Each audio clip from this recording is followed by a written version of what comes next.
Hello guys, आपका मेरे channel smart study में स्वागत है। आज हम शिक्षा निदेशालय की तरफ से दिए जाने वाला अभ्यास प्रश्न पत्र 2024-25 मिड टर्म सैंपल पेपर को करने वाले हैं, जो कि क्लास 7th का है और सब्जेक्ट है सोशल साइंस। हम यहाँ पे हिंदी और इंग्लिश मीडियम दोनों का ही सैंपल पेपर सॉल्व करने वाले हैं। मार्क्स इसके 60 होने वाले हैं, 2.5 घंटे इसका समय है। तो आइए स्टार्ट करते हैं। सबसे पहले फर्स्ट क्वेश्चन देखते हैं। India is a dash country. India कैसी कंट्री है? डेमोक्रेटिक कंट्री है। Question number 2, name the key feature of the democratic government. Democratic government का की फीचर क्या है? इक्वालिटी। क्या चाहता है डेमोक्रेटिक गवर्नमेंट? ये चाहते हैं कि सब इक्वल हो, तो इक्वालिटी इसका क्या है? की फीचर है। Which was the first state in India to introduce mid day meal scheme. Mid day meal scheme सबसे पहले इंडिया में किस स्टेट में आई थी? तमिलनाडु। कौन सी स्टेट में आई थी? तमिलनाडु। अब हम हिंदी मीडियम में देखते हैं। भारत एक लोकतांत्रिक देश है। लोकतांत्रिक सरकार की प्रमुख विशेषता क्या है? समानता। क्या विशेषता है? समानता। प्रश्न नंबर 3 देखिए। भारत में मध्याह्न भोजन योजना की शुरुआत करने वाला पहला राज्य कौन सा था? तमिलनाडु। एमएलए का पूरा नाम बताइए। विधानसभा के सदस्य। एमएलए का पूरा नाम क्या हो जाएगा? विधानसभा के सदस्य। क्वेश्चन नंबर 5 देखते हैं। भारत के में राज्य का कार्यकारी का प्रमुख कौन होता है? तो राज्य के कार्यकारी का प्रमुख मुख्यमंत्री होता है। कौन होता है? मुख्यमंत्री। प्रश्न नंबर 6 देखिए। डैश में जीवित जीव जैसे पौधे और जानवर शामिल है। तो जैविक। जैविक हम कहेंगे जो भी जैविक चीजें होती है, बायोटिक फैक्टर्स होते हैं। जैव फैक्टर आप इस लिखते हैं जैव, और अजैव फैक्टर जो लिखे जाते हैं अजैव, है ना। तो जैविक या अजैविक फैक्टर जो है, जो जैविक फैक्टर होते हैं वो क्या होते हैं? लिविंग थिंग्स होती है। और अजैविक जैसे कि मिट्टी हो गया, वायु होगी, वो कैसे हो जाते हैं? अजैविक फैक्टर हो जाते हैं। वायुमंडल की किस परत में हवाई जहाज उड़ते हैं? तो समताप मंडल में। कौन सी परत में? समताप मंडल में क्या उड़ सकते हैं? हवाई जहाज उड़ सकते हैं। प्रश्न नंबर 8 देखते हैं। वायुमंडलीय दाब को मापने वाला उपकरण क्या है? जिससे हम वायुमंडलीय दाब को नापते हैं वह उपकरण क्या होता है? बैरोमीटर। क्वेश्चन नंबर 4 देखते हैं। What is the full form of the MLA? Member of legislative assembly. Who is the executive head of the state in India? Chief minister. Next देखते हैं question number 6। Dash consist of living organism. Example plant and animal. तो biotic factor of consist living organism. In which layer of atmosphere aeroplanes do fly? Aeroplanes कहाँ fly कर सकते हैं? Stratosphere में। Next देखते हैं question number 8। What is the instrument that measure the atmospheric pressure? Barometer. क्या हो जाता है? उसे हम क्या कहते हैं? Barometer. Delhi was the made capital by the ruler of तोमार destiny. Delhi was the capital किसने बनाया था? तोमार डेस्टिनी ने, डायनेस्टी ने बनाया था। उसके बाद 10th क्वेश्चन देखते हैं क्या कहा गया। Mughal emperor Humayun was defeated by Sher Shah. Humayun किससे डिफीट हुआ था? शेर शाह से। क्वेश्चन नंबर 9 देखते हैं। दिल्ली को डैश के शासकों ने राजधानी बनाया? तोमर वंश ने। क्वेश्चन नंबर 10 देखिए। मुगल सम्राट हुमायूं को डैश ने हराया? शेर शाह ने हराया था। उसके बाद क्वेश्चन नंबर 11 देखिए। इक्तादारों का दूसरा नाम क्या है? मुक्ति। इक्तादारों का दूसरा नाम क्या है? मुक्ति। उसके बाद देखते हैं 12 क्वेश्चन। मुगल सम्राट हुमायूं को डैश ने हराया? अच्छा, ये भी हमने कर दिया, शेर शाह ने। देखो क्वेश्चन रिपीट हो गया। उसके बाद क्वेश्चन नंबर 13 देखते हैं। जब्त से आप क्या समझते हैं? राजस्व प्रणाली। जब्त क्या है? एक राजस्व प्रणाली है। Question number 14। मध्यसमदारों का वेतन किस रूप में मिलता था? जागीर के रूप में। किसके रूप में मिलता था? मध्यसमदारों को जो वेतन मिलता था वो जागीर के रूप में मिलता था। क्वेश्चन नंबर 15 देखते हैं। पानीपत की पहली लड़ाई कब लड़ी गई? 1526 ईस्वी में। कब लड़ी गई थी? 1526 में। क्वेश्चन नंबर 11 देखिए। What was the another name of इक्तदार? तो क्या हो जाएगा? मुक्तेज। उसके बाद 12 क्वेश्चन देखिए। Mughal emperor Humayun was defeated by Sher Shah. Question number 13 देखिए। What do you understand by the जब्त? Revenue system. जब्त क्या है? एक रेवेन्यू सिस्टम होता है। Question number 14। In what form does the मध्यसमदार रिसीव्ड सैलरी? मध्यसमदार को सैलरी किस में मिलती थी? जागीर में। तो क्या हो जाएगा? जागीर। क्वेश्चन नंबर 15 देखिए। When was the first battle of Panipat fought? Panipat की पहली लड़ाई कब हुई थी? 1526 में, 1526। अब हम देखते हैं सेकंड क्वेश्चन। अब जो क्वेश्चंस आएंगे 2 मार्क्स के क्वेश्चन होंगे। पहले जितने क्वेश्चन थे वो 1 मार्क्स के थे, अब सारे क्वेश्चंस 2 मार्क्स के हैं। संविधान क्या है? यह एक ऐसा दस्तावेज है जो देश में लोगों और सरकार के बुनियादी नियमों और विनियमों का पालन करता है। मतलब संविधान क्या है? एक ऐसी बुक है जिसके अंदर क्या है? कुछ नियम और कानून बनाए गए हैं जिसका सरकार को पालन करवाना होता है। उसके बाद क्वेश्चन नंबर 2 देखते हैं। वायुमंडल क्या है? वायुमंडल पृथ्वी के चारों ओर हवा की पतली परत है जिससे हमारा जो अर्थ है चारों तरफ से घिरा हुआ है, उसे हम क्या कहते हैं, वायुमंडल कहते हैं। मानव निर्मित पर्यावरण के 4 उदाहरण दीजिए। जिसने देखो पर्यावरण, ऐसा पर्यावरण जो मानव ने बनाया है उसके 4 उदाहरण देने, तो पार्क, भवन, पुल, सड़कें, उद्योग, स्मारक इसका एग्जाम्पल हो जाएगा। प्रश्न नंबर 5 देखते हैं, ओजोन परत की भूमिका क्या है। ओजोन परत किसमें हेल्प करता है? ओजोन परत हमें सूर्य की हानिकारक किरणों से बचाता है, सूर्य की किरणों के हानिकारक प्रभाव से बचाता है। प्रश्न नंबर 6 में हम अभी देख लेते हैं। प्रश्न नंबर 6 में क्या कहा गया है, पृथ्वी के 4 क्षेत्रों के नाम बताइए। कौन से? स्थलमंडल, वायुमंडल, जलमंडल और जीवमंडल। तो 4 है। स्थलमंडल मतलब कि जितना भी लैंड एरिया है, वायुमंडल जितनी भी वायु है, जलमंडल जितना भी जल है, और जीवमंडल जहां पर इन सबका इंटरेक्शन होता है उसे हम जीवमंडल कहते हैं। उसके बाद 7 क्वेश्चन पे भी देख लेते हैं। उत्तराधिकारी की मुगल परंपरा क्या थी?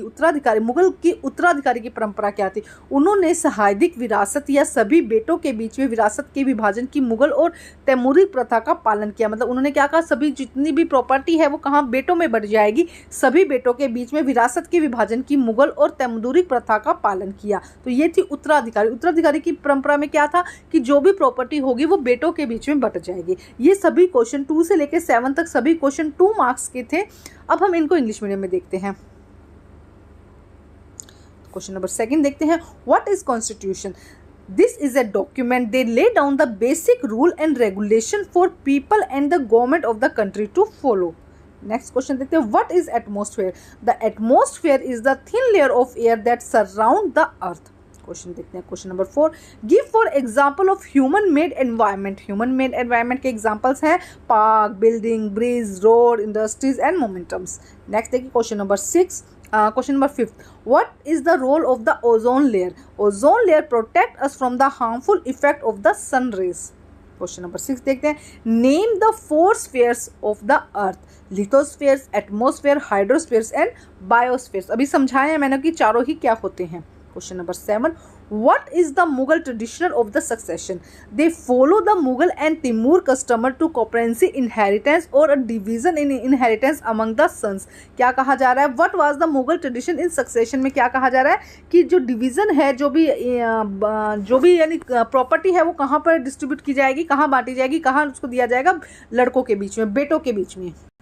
अब हम देखते हैं नेक्स्ट क्वेश्चन। अब जो क्वेश्चन है वो 3 मार्क्स के होने वाले हैं। इक़्तिदार और मुक्ति क्षेत्र से एकत्रित राजस्व का क्या करते थे?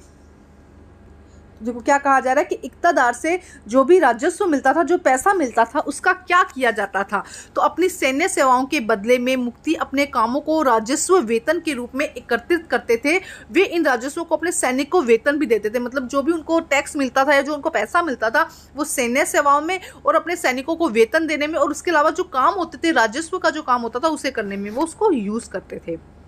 नेक्स्ट देखते हैं क्वेश्चन नंबर 9, नम दिनों में गीले कपड़े सूखने में अधिक समय क्यों लगता है? नम दिनों में गीले कपड़े अधिक सूखने में अधिक समय लगता है क्योंकि हवा में पहले से ही बहुत अधिक जलवाष्प मौजूद होती है, अतः यह अधिक जलवाष्प को समायोजित करने में सक्षम नहीं होता। देखो क्या कहा जा रहा है, आसानी से समझो। पहले जैसे कि अभी कैसा मौसम चल रहा है, इतना ह्यूमिड वाला मौसम चल रहा है, तो पहले से ही हवा के अंदर इतना जल वाष्प है, तो वो कपड़ों में से कैसे अवशोषित करेगा? तो कपड़ों में से अवशोषित ही नहीं करता, इसलिए कपड़ों को सूखने में क्या लगता है? ज़्यादा टाइम लगता है। क्वेश्चन नंबर 10 देखते हैं, ग्लोबल वार्मिंग क्या है?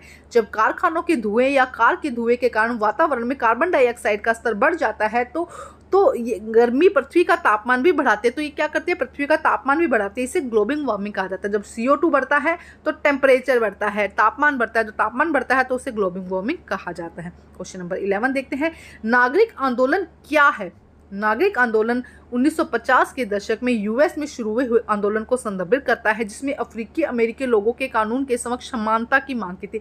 तो नागरिक अधिकार का आंदोलन क्या है? जिसमें नागरिक अपने अधिकार के लिए जो आंदोलन करता है, उसकी शुरुआत कहाँ हुई थी? 1950 में हुई थी। यूएस में इसकी शुरुआत हुई थी, जिसमें अमेरिकी लोगों ने, अफ्रीकी अमेरिकी लोगों ने कानून में समानता के लिए क्या करा था? इसका मांग किया था। आप समझ गए होंगे क्या कहा जा रहा है कि नागरिक आंदोलन जो अधिकार आंदोलन था कि हर व्यक्ति को अपना अधिकार है, उसके अगेंस्ट क्या किया गया था? आंदोलन किया गया था। अब देखते हैं 12 क्वेश्चन, गठबंधन सरकार का क्या अर्थ है? गठबंधन सरकार का क्या अर्थ है? कई बार सत्ताधारी दल एक पार्टी की नहीं बल्कि कई पार्टियों का समूह का नेता होता है जो मिलकर काम करता है, इसे गठबंधन कहते हैं। देखो क्या कहा जाता है, वैसे जब भी कोई पार्टी खड़ी होती है तो एक पार्टी को क्या चाहिए, 50 से ज़्यादा वोट चाहिए होते हैं, 50 से ज़्यादा सीटें चाहिए होती है, जिससे कि क्या है वो जीत जाता है और अपना रूल करता है। लेकिन कई बार क्या होता है, जब 3-4 पार्टियां खड़ी होती है और सभी को लगभग बराबर बराबर मिले होते हैं तो कौन बिने, तो क्या करता है 2-3 पार्टियां मिलकर एक मेजोरिटी बना लेती है, उसे हम कहते हैं गठबंधन की सरकार। जब 2-3 पार्टी मिलकर मेजोरिटी बना लेते हैं तो उसे हम गठबंधन की सरकार कहते हैं, और फिर वो मिलकर क्या करते हैं, काम करते हैं। तो देखो सत्ताधारी पार्टी एक पार्टी की नहीं बल्कि कई पार्टियों का समूह होता है। तो आइए देखते हैं इंग्लिश मीडियम में क्वेश्चन नंबर 8 देखिए, व्हाट डिड द एकतारा एंड मुक्ताज to do with their revenue they collect from the region? In exchange of their military service, the Muktais collect the revenue from their assignment as a salary. They also paid the soldiers from their revenue. उन्हें एक salary भी मिलती थी और वो क्या करते थे, रेवेन्यू सोल्जर्स को भी देते थे। Why wet clothes take longer time to dry on a humid day? Wet clothes take longer time during the dry day, humid day, because the air has plenty of water vapor already present in it. पहले से ही क्या है, water vapor present है. It is not able to accommodate more water vapor, और जिससे कि वो और ज़्यादा water को absorb नहीं कर पाते हैं। Next question देखते हैं, question number 10. What is global warming? When the level of the carbon dioxide increase in the atmosphere due to the factory smoke and car fumes, the heat retained increase the temperature of the earth. This is called global warming. Question number 11 देखिए, what is the civil right movement? The civil right movement refer to the movement that began in US in 1950, in which African American peoples demand to equality before the law. Next question देखते हैं, कुछ समझा चुकी हूँ Hindi medium में सभी question, तो आप हिंदी मीडियम को स्किप ना कीजिए, अच्छे से वहां से आपको समझ आ जाएगा। मेरे चैनल पे सभी सब्जेक्ट के सैंपल पेपर आपको मिल जाएंगे। आगे देखते हैं क्वेश्चन नंबर नेक्स्ट 12 देखते हैं, what does coalition government mean? At the time the ruling party may not be single party but a group of parties working together, this is called coalitions. अब हम देखते हैं नेक्स्ट क्वेश्चन। ये question 5 marks के होने वाले हैं। तो आइए देखते हैं, पारिस्थितिकी तंत्र क्या है? वह सभी जीवित जीवों के एक दूसरे के साथ जिस वातावरण में वे रहते हैं उनके भौतिक और रासायनिक कारकों के साथ परस्पर क्रिया द्वारा निर्मित एक प्रणाली है जो सभी ऊर्जा एवं सामग्री के हस्तांतरण से जुड़ी हुई है। मतलब देखो पारिस्थितिकी क्या है, इकोसिस्टम क्या होता है कि जिसके अंदर सभी जो जैविक और अजैविक घटक मिलकर आपस में क्या करते हैं, क्रिया करते हैं, उसे हम क्या कहते हैं, पारिस्थितिक तंत्र कहते हैं। इजी शब्दों में हम इसी तरह से लिख सकते हैं, सभी जीवित और अजीवित घटक एक दूसरे के साथ मिलकर इस वातावरण में रहते हैं, भौतिक और रासायनिक कारकों के साथ परस्पर क्रिया करते हैं, उनके साथ मिलकर रहते हैं, उसे हम क्या कहते हैं, इकोसिस्टम या पारिस्थितिक तंत्र कहते हैं। उसके बाद क्वेश्चन नंबर 14 देखो क्या कहा गया है। क्वेश्चन नंबर 14, लोकतंत्र में सार्वभौमिक वयस्क मताधिकार क्यों महत्वपूर्ण है? लोकतंत्र में सार्वभौमिक वयस्क मताधिकार क्यों महत्वपूर्ण है? सार्वभौमिक वयस्क मताधिकार लोकतांत्रिक समाजों में एक बहुत ही महत्वपूर्ण पहलू है क्योंकि वह सभी वयस्क जो कि 18 वर्ष या उससे अधिक है नागरिकों को उनकी सामाजिक और आर्थिक पृष्ठभूमि के बावजूद वोट देने का अधिकार देते हैं। तो सार्वभौमिक वयस्क मताधिकार क्या है कि जो भी व्यक्ति 18 से ऊपर है या 18 एज का है या 18 से ऊपर है उसे वोट देने का अधिकार है, चाहे वो किसी भी धर्म से, जाति से, अमीर हो, गरीब हो, सभी को क्या है, वोट देने का अधिकार है। तो ये लोकतंत्र के लिए बहुत ज़्यादा महत्वपूर्ण है।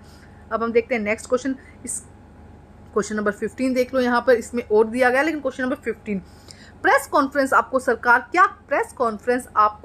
क्या कर रही है, इसके बारे में जानकारी प्राप्त करने में कैसे मदद करता है? कि हमें देखो सरकार क्या करे कैसे पता चलेगा? प्रेस कॉन्फ्रेंस के थ्रू। सरकार मास मीडिया के सदस्यों को जानकारी प्रस्तुत करने के लिए प्रेस कॉन्फ्रेंस का आयोजन करती है। इस बैठक में रिपोर्टर कई सवाल पूछते हैं और फिर चर्चाओं को विभिन्न समाचार पत्रों में रिपोर्ट किया जाता है। समाचार पत्र के माध्यम से हमें विभिन्न मुद्दों और सरकारी योजनाओं के बारे में पता चलता है। तो देखो प्रेस कॉन्फ्रेंस, अब सरकार ने क्या किया, कोई डिसीजन लिया, अगर यहाँ पे अरविंद केजरीवाल जी या कोई भी कुछ डिसीजन लेते तो हमें नहीं पता चलेगा, तो वो कैसे पता चलता है? वाया न्यूज से हमें पता चलता है। यही काम करती है प्रेस कॉन्फ्रेंस। जब प्रेस कॉन्फ्रेंस करते हैं तो अपनी जो भी नए उन्हें स्कीम करनी है, कोई नया उन्होंने योजना बनानी है, तो वो वहाँ प्रेस कॉन्फ्रेंस में बताते हैं, उससे हमारे पास में ये न्यूज़ आती है। तो इसीलिए ये बहुत ज़्यादा ज़रूरी है। अब देखते हैं question number 13, what is an ecosystem? It is any system formed by the interact of all living organisms with each other and with the physical and chemical factor of the environment in which they live all linked by transfer of energy and material, अपने energy का material का transfer करते हैं, interaction करते हैं physical and chemically, and all living things and non living things, सभी इसी के अंदर आ जाते हैं, ठीक है। उसके बाद नेक्स्ट क्वेश्चन देखते हैं, question number 14, why universal adult franchisee is important in a democracy. Universal adult franchisee is a very important aspect of the democracy society because it give all adult, those who are 18 and above citizen, the right to vote irrespectively of their social and economic background. चाहे किसी background से हो, 18 से ऊपर के हैं तो वो वोट दे सकते हैं। उसके बाद देखते हैं question number 15, how does the press conference help you get information on what the government is doing. Government also organize press conference to present information to the member of the mass media reported asked by the question at the meeting. These discussions are then reported in the different newspaper. Those newspaper we come to know about different issue and about the government plans. तो यहाँ पे हमने 15 question देख दिए। अब आपके 2 section और बचे हैं, जिसमें एक में आपको एक पैराग्राफ दिया जाएगा और उससे रिलेटेड क्वेश्चन होंगे, सेकंड मैप से रिलेटेड क्वेश्चन होंगे। मैप का क्वेश्चन 5 मार्क्स का आता है, बहुत इंपॉर्टेंट है। अगर आप मुझे कमेंट करेंगे तो आपको मैप का क्वेश्चन बना दूंगी। चाहे तो आप पिछले मेरा पेपर देख सकते हैं, लास्ट ईयर का पेपर देख सकते हैं, या सैम्पल पेपर देख सकते हैं लास्ट ईयर का, वहां से भी आपको मैप मिल जाएगा। लगभग वही क्वेश्चन हर बार मैप में पूछे जाते हैं, और आप मुझे कमेंट करेंगे तो मैं नया आपके लिए मैप के अभी क्वेश्चन वहां पर बना दूंगी। तो सभी सब्जेक्ट के सैम्पल पेपर मेरे चैनल पर मिल जाएंगे। आप मेरे चैनल के साथ बने रहिए और सब्सक्राइब कीजिए और शेयर कीजिए और लाइक जरूर कर दीजिए। Thank you guys.